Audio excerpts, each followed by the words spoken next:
Hey guys, these are our new upper control arms for the Toyota platform.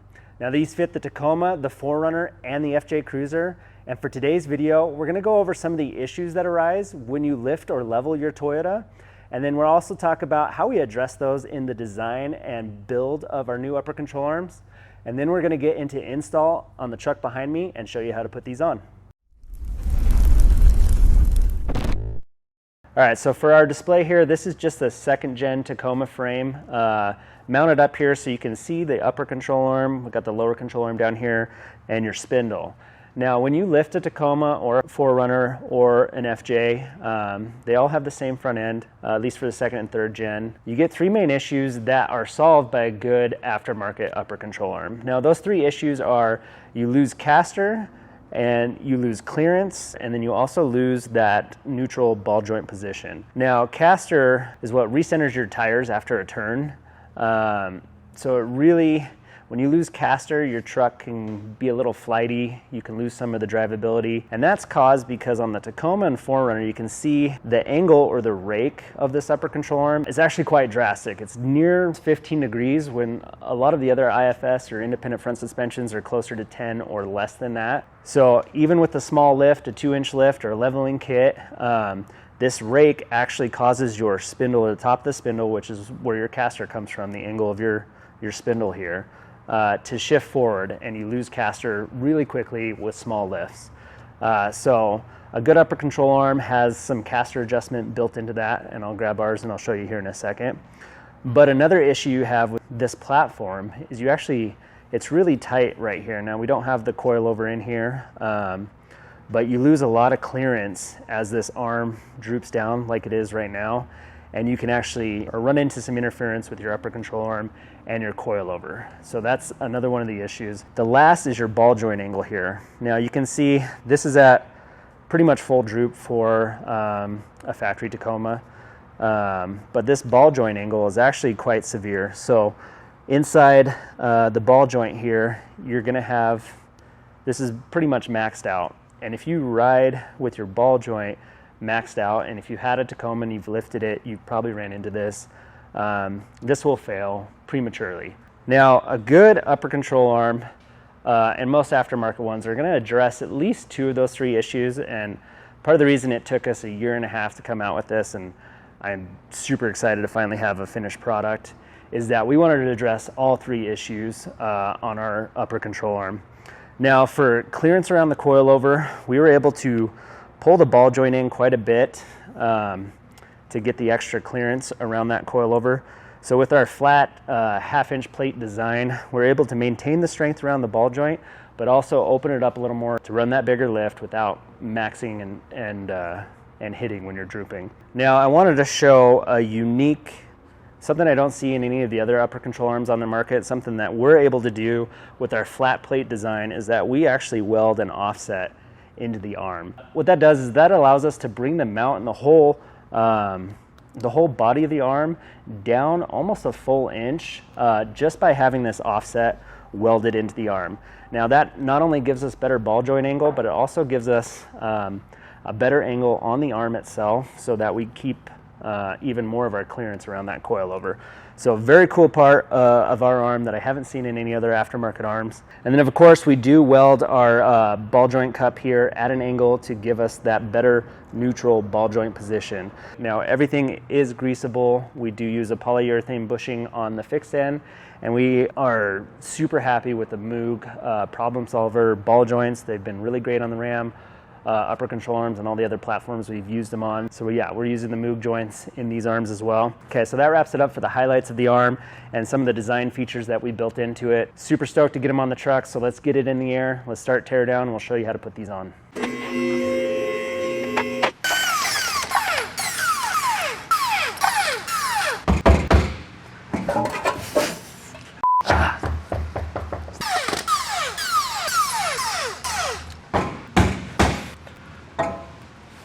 All All right, so now that we have the wheels off, I wanted to show some of the clearance issues that this truck has. Now, I didn't mention in the intro, this has a 2-inch lift kit on it. So at full droop right here, he's actually contacting his coilover with his upper control arm. This is actually what's limiting his down travel. Teardown and install is pretty straightforward. We are gonna remove our dust shields here. Then we'll take this big bolt out and pop off our ball joint there, as well as remove the brake line. So we're gonna get into teardown. I'm gonna spray everything with some penetrating fluid because this is a bit rusted, but we're gonna get everything off and then we'll put the new arms on.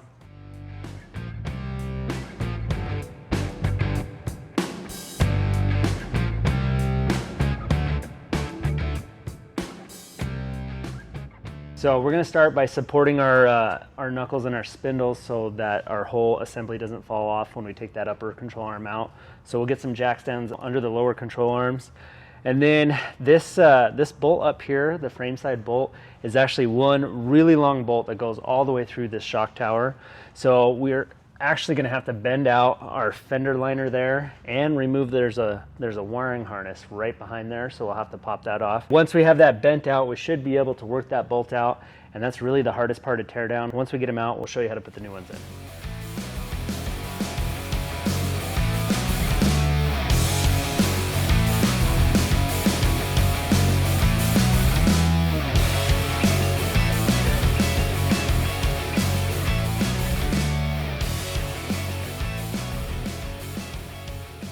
Now that we got our brake line off and our spindle detached, I just wanted to point out the factory control arms have a rubber bushing in there, which has a fused crush sleeve. And what that means is that there's gonna be a preload on the bushing when it's not in its neutral position. And that's why as soon as it came off the spindle, it wanted to bounce up just like that. With the new control arms, we have that polyurethane bushing, which has an independent crush sleeve, which you don't have to worry about any of that. So your suspension can cycle a little more freely. It's going to be able to move up and down without that preload. So I just wanted to point that out before we finish taking this off.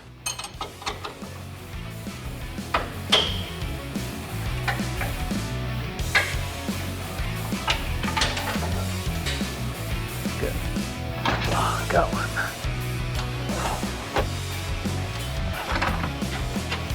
Oh, you know, that's not that bad. All right, and that's it for removal. Okay, so now that we have our factory arm removed, we're gonna get to install, but I wanted to take a minute and talk about the orientation of the control arm and what this spacer on the rear of the control arm is and what it does for us.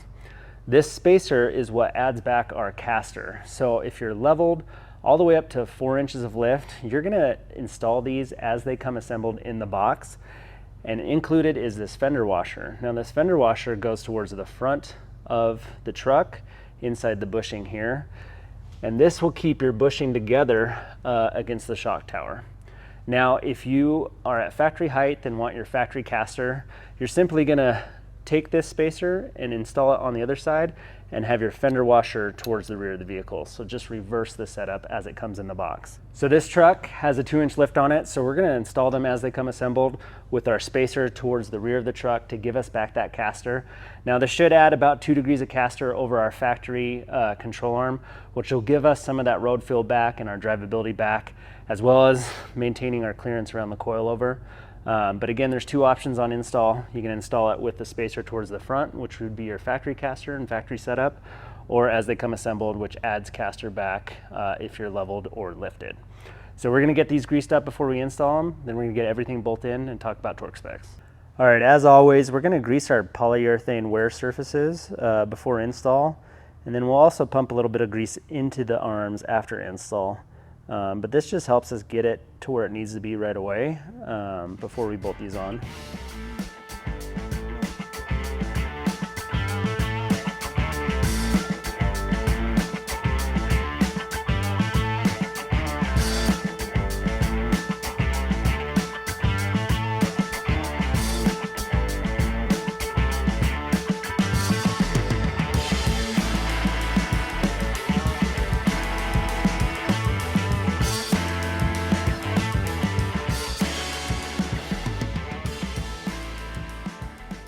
All right, so we got the new arm in position. We're gonna torque everything down. Now for the long bolt that goes through the shock tower, your torque spec is 85 foot-pounds. And then for your knuckle here, that's 81 foot-pounds. Now in order to get the torque wrench on this bolt, you do have to remove your end link. So we're gonna pop off the end link here, we'll torque everything down, and then we'll throw it all back together. The end link torque spec is also 85 foot-pounds, so 85, 81, 85 foot-pounds, and then we'll be done. We'll grease it up, throw the cap on, and then we'll move on to the driver's side.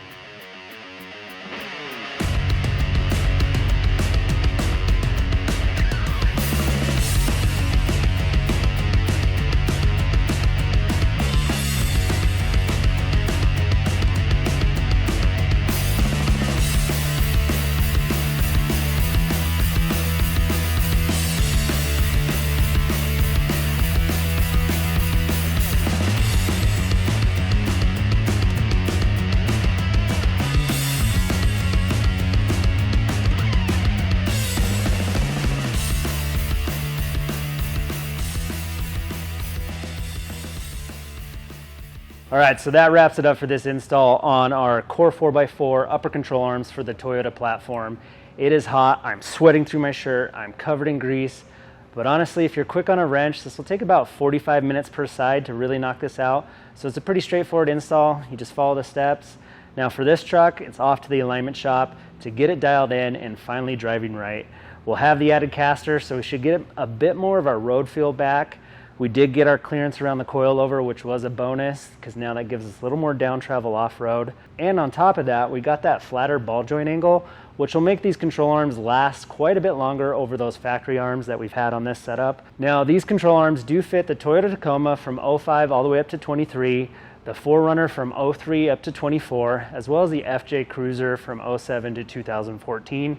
If you have any other questions about the control arms or the application, please reach out to our sales team at sales@core4x4.com or comment down below. As always, we appreciate your guys' support. Please comment, subscribe, like, all of it helps us out in these videos and what we're doing, especially if you want to see more Toyota content. Please let us know, and we'll catch you guys in the next one.